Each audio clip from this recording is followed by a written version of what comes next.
une des plus belles vues que j'ai jamais vues de toute ma vie. Je commence à avoir peur au pickpocket. De la farine de manioc. Ah oui, qu'il faut mélanger. Moi, c'est Natacha. D'habitude, c'est seule que je parcours le monde. Mais cette fois, j'emmène Clément dans mes valises pour découvrir le pays de la jungle, du carioca et des plages de rêve. Bienvenido à Brasil. Bonjour et bienvenue dans ce nouveau vlog. Je suis à Rio au Brésil et là je m'apprête à aller visiter le quartier de Santa Teresa et pour ça il faut prendre un tram et donc je suis juste au niveau de la station de tram. Alors on vient d'acheter nos billets à la billetterie, ils coûtent seulement 20 reals l'unité et là on va attendre ici qu'ils ouvrent les portes et qu'on puisse entrer dans le tram. On vient de monter dans le tram, en fait c'est un tram comme ça n'existe plus. On croirait un tram de fête foraine, on croirait une petite attraction touristique. Il est complètement en bois, il n'y a qu'un seul wagon et il est vraiment rigolo.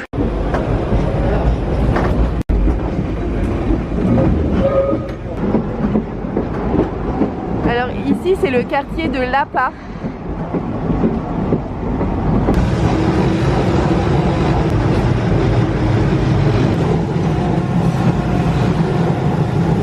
Pas forcément de porte pour faire sortir les gens, ils soulèvent la barre, on passe en dessous de la barre et ça sert de porte.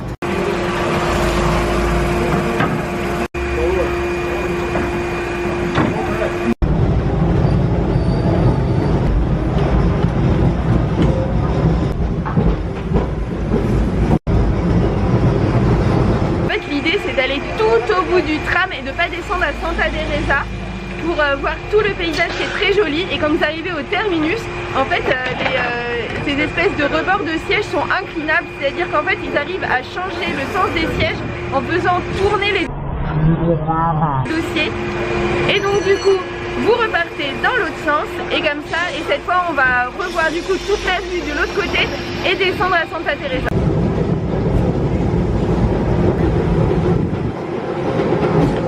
Au chauffeur que vous voulez descendre, il faut que vous tiriez la petite cordelette rouge qui se trouve en haut du tram.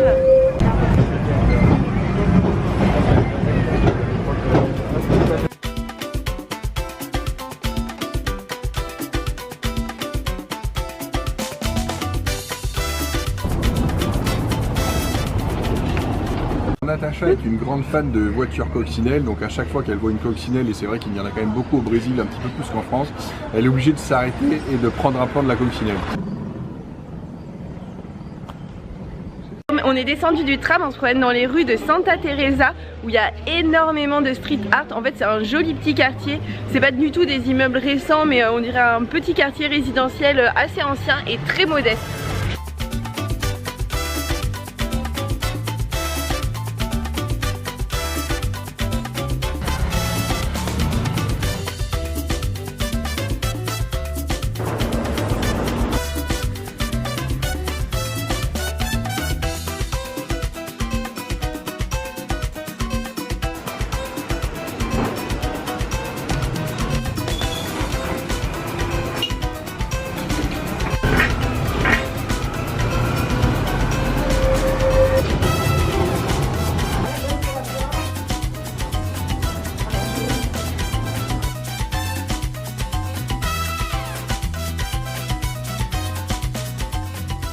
Je suis au niveau du fameux escalier de Santa Teresa. Ici tout le monde vient se faire photographier. Comme vous voyez derrière moi il y a tout un tas de personnes et par là aussi avec leur appareil photo il y a des petits joueurs de musique.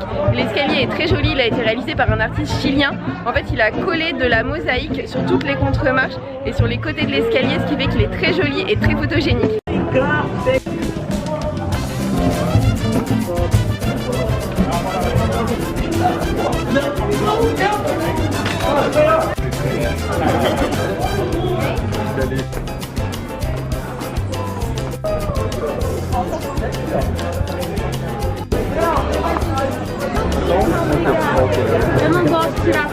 L'escalier de Santa Teresa est vraiment extrêmement touristique ainsi qu'il donne sur le quartier de Lapa et il y a des tas de marchands dès qu'il pleut pas en fait c'est plein de vie mais c'est extrêmement touristique. Je commence à avoir peur aux pickpockets alors que depuis le début j'ai absolument pas peur des pickpockets à Rio. On vient de quitter le quartier de Lapa pour redescendre tout simplement sur une avenue où on attend un Uber pour aller manger dans un resto au kilo qui se trouve au niveau de la plage de Copacabana.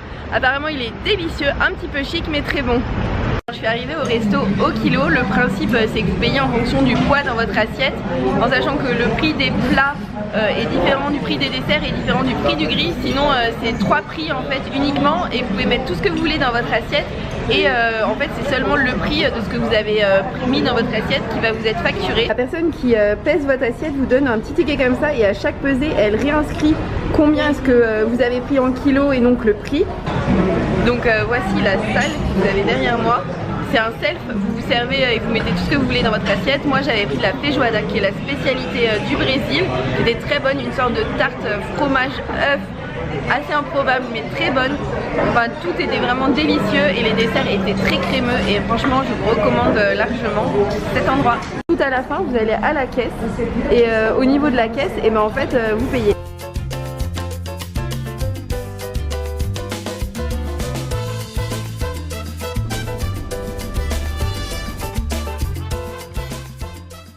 On a fait un petit peu de shopping sur Copacabana pour ramener des souvenirs.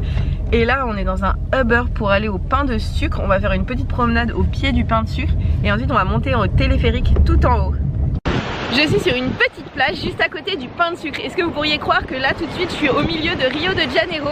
Il y a quasiment personne sur la plage et je m'apprête à prendre 2 téléphériques pour aller tout en haut du pain de sucre. En fait c'est impossible d'y aller en rando parce que c'est trop escarpé. Il faudrait que j'y aille en escalade. Premier téléphérique part d'ici, monte jusqu'à cette première montagne. Là il y a un changement de téléphérique.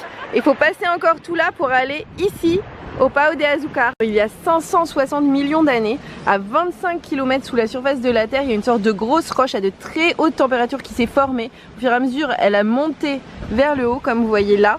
Et ensuite, avec l'eau, il y a eu de l'érosion, etc. L'eau, le vent, de l'érosion, et ce qui donne cette forme de pain de sucre. En fait, ce pain de sucre date d'il y a 560 millions d'années. Si vous allez au Pão de Açúcar, juste au bout de la plage, vous pouvez prendre un petit chemin qui est complètement goudronné, très facile. Vous pouvez clairement le faire même en poussette. Et il est très joli, il permet d'avoir une très belle vue sur la ville, et aussi il passe un petit peu par la forêt, donc c'est très agréable. Je viens d'acheter mon billet, il m'a coûté 120. Les couleurs pour aller jusqu'au téléphérique sont ultra modernes. Il y a tout un tas de gens pour vous indiquer dans quelle direction aller, c'est hyper facile. Sejam bem-vindos, pessoal. Sempre muito cuidado ao embarcar.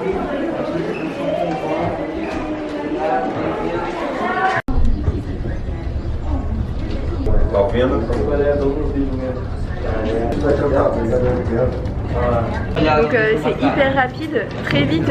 Je suis montée en haut du premier téléphérique, et là je m'apprête à rejoindre le second téléphérique pour cette fois vraiment aller au Pão de Açúcar. Si vous voulez pas payer, ou si vous pouvez pas payer les 120 parce que c'est très cher, vous pouvez venir au niveau du premier téléphérique à pied avec des escaliers. Ça prend à peine 40 minutes, et je vais vous montrer la vue que vous avez. C'est déjà hyper joli, hyper beau, et c'est à faire et ça coûte rien. Donc voilà la vue, honnêtement c'est quand même pas mal pour une vue 100% gratuite. Very, very good. Dangerous. Yeah, people like, we are born in the ocean. Je viens d'arriver en haut du Pão de Açúcar. Franchement il est super haut, ça donne une vue magnifique. En plus il pleut, mais c'est abrité et il n'y a absolument pas de vent, donc les conditions sont finalement assez idéales, même si honnêtement il y a quand même pas mal de brouillard, mais bon c'est le charme de la pluie. C'est fou comme on voit bien que la ville s'est construite en essayant d'éviter ces gigantesques monticules de montagnes un peu partout. Elle a essayé d'installer le plus possible là où c'était plat, et là où c'est pas plat en fait et que vous voyez qu'il y a des habitations, ce sont des favelas. Ici sur cette vue, là vous avez un pont qui fait toute cette distance, il fait plus de 13 km de long, et là c'est l'aéroport pour les riches qui viennent en jet privé à Rio.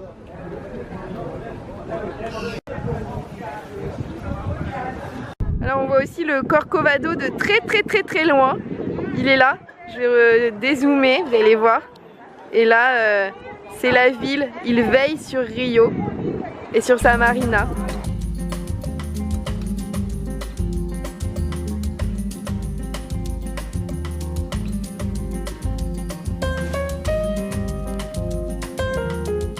Si aujourd'hui les montagnes autour de moi sont recouvertes de végétation, c'est parce qu'en fait depuis les années 80 ils ont décidé de reproduire la végétation originelle de la forêt atlantique qui était là avant la déforestation, et c'est pour ça qu'aujourd'hui on peut retrouver la même biodiversité que si elle avait toujours existé. Enfin probablement c'est une tentative mais quasiment la même. En tout cas ce qui est sûr c'est que du coup Rio est très vert. C'est une des plus belles vues que j'ai jamais vues de toute ma vie. La baie de Rio est splendide. Alors là il fait gris et pourtant c'est juste magnifique, donc je vous conseille vraiment de le faire même quand il pleut, même quand il y a du brouillard, parce que regardez ce qu'il y a derrière moi. En fait cette ville elle est magique parce qu'il y avait des montagnes partout, les hommes se sont installés comme ils pouvaient entre les montagnes en se faufilant. Il y a des plages magnifiques et on voit à quel point il y a énormément de plages à l'intérieur de Rio. Franchement ça donne vraiment l'impression de connaître, donc je vous conseille de le faire soit tout au début soit tout à la fin comme moi de votre séjour, mais en tout cas ça ne se manque pas et ça vaut largement les 120 réals.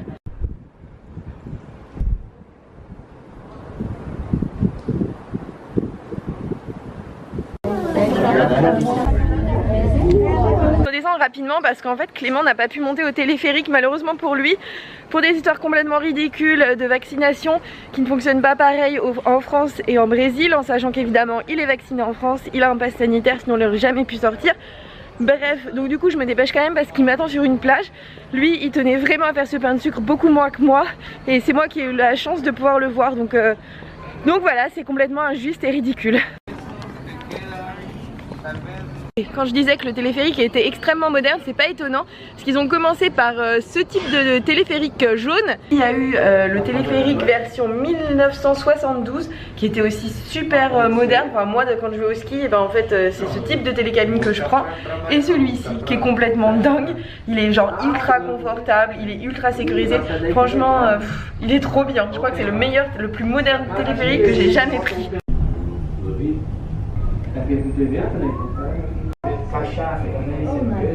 Je suis descendue du pain de sucre, j'ai retrouvé Clément qui m'attendait sur une plage, direction le meilleur restaurant de feijoada de tout Rio. On en a eu pour 24 € par personne, ce qui est extrêmement cher pour le Brésil, mais ça valait largement le coup. Petit piment, et on nous a servi des saucisses dans notre assiette. Donc on nous a servi un alcool aux fruits de la passion et citron. C'est fort ou pas? J'ai pas goûté. On sait pas encore si c'est fort du tout, mais ce qui est sûr c'est que c'est servi en très bonne quantité comme tout ici en fait. On a une sorte de festin, c'est-à-dire qu'on nous a servi 2 grandes marmites de viande. Moi j'ai demandé à ce qu'on enlève la langue, les pieds, les yeux, mais il n'y a pas les yeux, il y a les oreilles. Ici. Et en accompagnement ça se mange avec du riz, des haricots rouges que vous voyez ici, du piment sur lesquels on saupoudre de la farine de manioc.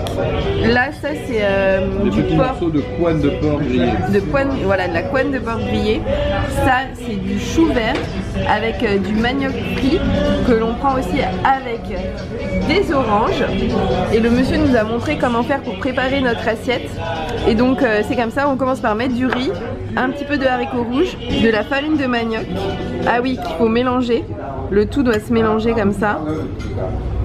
On a le chou vert, le porc et l'orange, et ensuite on prend des morceaux de viande qui se trouvent ici et on les ajoute dans l'assiette. Après le resto, on est allé dans un bar qui s'appelle le Bip Bip. Il était conseillé par le Lonely Planet et là on n'en a pas cru nos yeux. En fait la rue entière est remplie de clients du Bip Bip. C'est incroyable. Alors le bar est là. Et tout ça c'est des gens qui écoutent la musique du bar.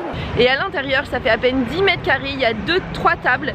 Et sur les 3 tables, autour des 3 tables, il y a des musiciens qui jouent.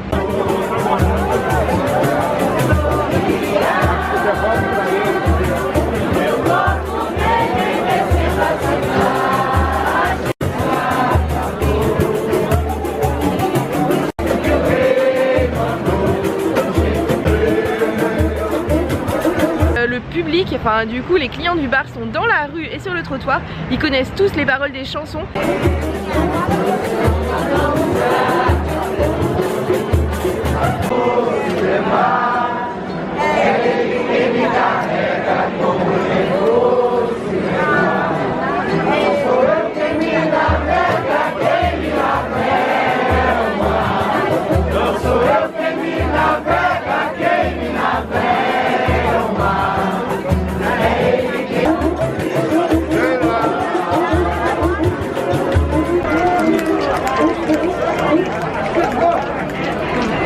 C'est assez incroyable en fait ce bar et ces 3 petites tables, en sachant qu'il n'y a aucune sono et qu'on entend uniquement les musiciens jouer directement.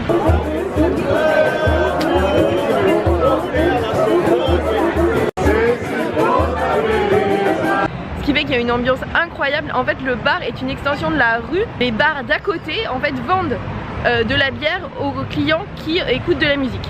C'est la fin de ce vlog à Rio, merci de l'avoir regardé jusqu'ici, n'hésitez pas à le liker si vous l'avez aimé et à vous abonner pour voir celui de la semaine prochaine.